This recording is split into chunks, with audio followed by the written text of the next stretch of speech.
I'm out here in Miami with track and field legend, Otto Bolton. You've done it all. Trinidad, UCLA, the Olympics, the World Championships. I'm here with a legend, guys. But what I want to talk to you about is this new theory called trackflation. Have you heard of it? No. So trackflation is these high school kids running super fast time, 9s, 44, 19s. Today, a high schooler ran 11:02 to break the high school record. So, a legend, I want to hear from you. You're working at NBC now. You're seeing the sport from a completely different lens. You've seen it from an athlete. You know the business standpoint. I want you to explain to me, why are kids running this much faster now? I think if you look and you look at the numbers, everything has sort of slid. You will remember this. You used to be able to run 44 low or 43 high. Oh, congratulations, here's your Olympic 400 meter medal. Now it gets you nothing.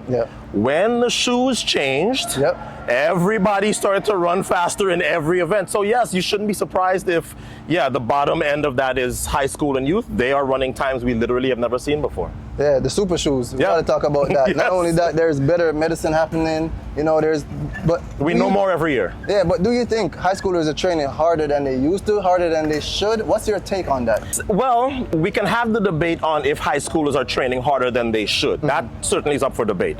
But I think you have to give some credence to. So look at how much more, I think of what I did in high school. My high school workouts were a joke. I left high school at 20.9 and 10.4. So if I know what we know, 30-something years later, they should be running a lot faster. You have better shoes, we know more, better training, and let's face it, high schoolers, a lot of them, are doing pro systems or pro workouts, so they're getting pro results. Yeah, definitely. But let's shift gears a little bit. Let's talk about the NIL. That's new. So you were from an era where NIL would have been like a fantasy. But now, how do you think that's changing the sport? Let's talk about first at the high school level and then at the collegiate level.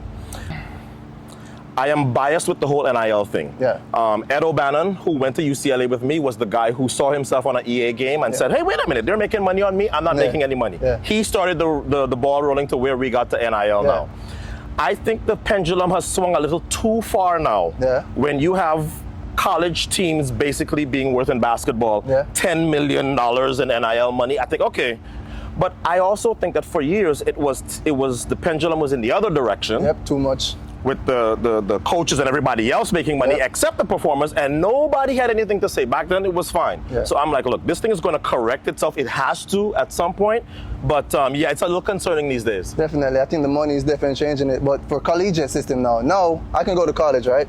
I got these great options. I can be in college where I got a protection of the NCAA, but I can also be a pro athlete, right? So like, how does that sway the decision of somebody who would have gone pro initially, but are like, no, I can go to college and still get money?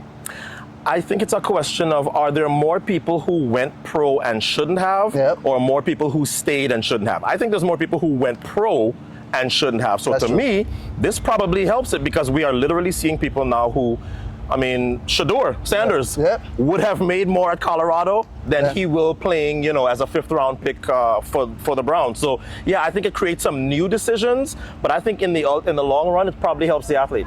Yeah, so all this money talk got me asking this question. Our track fans are asking this question too. We see 100K being given out here. We see the World Athletics all of a sudden coming out with this money out of nowhere. Where is this money coming from? Listen, federations are going to have to look around and realize, hey, we may be losing people to other sports. You can't honestly say that track and field athletes aren't lost to other sports that have more. We are standing in the United States. A lot of the best athletes from the United States are playing NFL football or NBA basketball because of a financial reason or incentive. So it's a question of, look, track and field, we are going to have to figure out how to pay our stars more, or we are going to lose more stars. Simple as that. What do you see for the future of track and field over the next 5 years? The Olympics is going to be within that. Obviously, you're going to be a participant in that from the boot. Who knows? You might come back. No. Why? What do you think the trajectory is? Because obviously, if I was doing track right now, I'm thinking like, okay, we got Grand Slam. For the World Athletics putting out money. Now I'm going to get paid at the Olympics if I win. They said the next Olympics, top 3, maybe top 8 is going to get money too. Like, all this money is flowing in. Is that going to contribute towards the growth of the sport? Or do you think it's just like this boom right now that's going to go down after? It's like picking a presidential candidate. You start with 12, and I think eventually the public and the athletes will figure out which ones work, which ones don't work.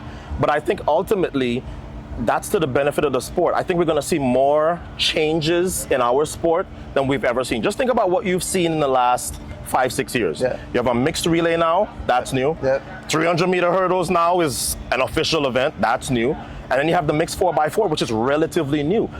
Those have just happened in the last 5-10 years. Yeah. Think about if you just look at what's happened just very recently. I think the sport is in for some big changes, and I like most of them, but I think it's a question of how will the public respond. Yeah, let's switch the tone a little bit. We've been a little bit too serious. Right? Like, World Championship later this year in Japan. One event that you're like, I gotta lock in on this. This is the event I want to see the most. 100-meter hurdles for women, and I'm not saying that because we are standing on the side of the American record from this weekend. It's because I have said on NBC repeatedly, it's my favorite event to cover. Why?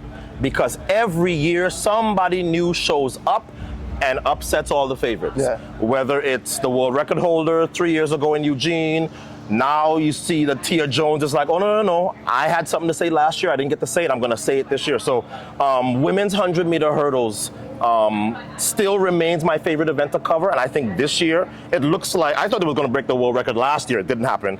It looks like it could happen this year. So world record, new competitors, old guard trying to hang on.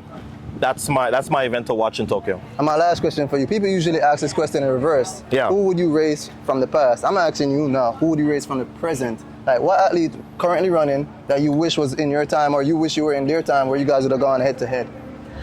I look at Kenny Bednarek and I go, he has a lot of the same skills that I have. He's way better at 400, and that's what would have made him better at 200 than me. But I look at Kenny Bednarek and I go, I see a lot of the same abilities. He has the ability. He don't need 3 days to do a Grand Slam. Yeah. He could do like I did, and like Calvin Smith and a lot of the other guys did, Gatlin, who could run a great same day 100, 200. Yeah. Kenny Bednarek, he reminds me, I think, the most of my own abilities. And you both got that swag too. You know, you were out there in the Oakleys. I'll never forget that. Always repping the Oakleys, baby. Hey, Otto Bolton, track and field legend. Nice talking to you. All right, man. Thank you.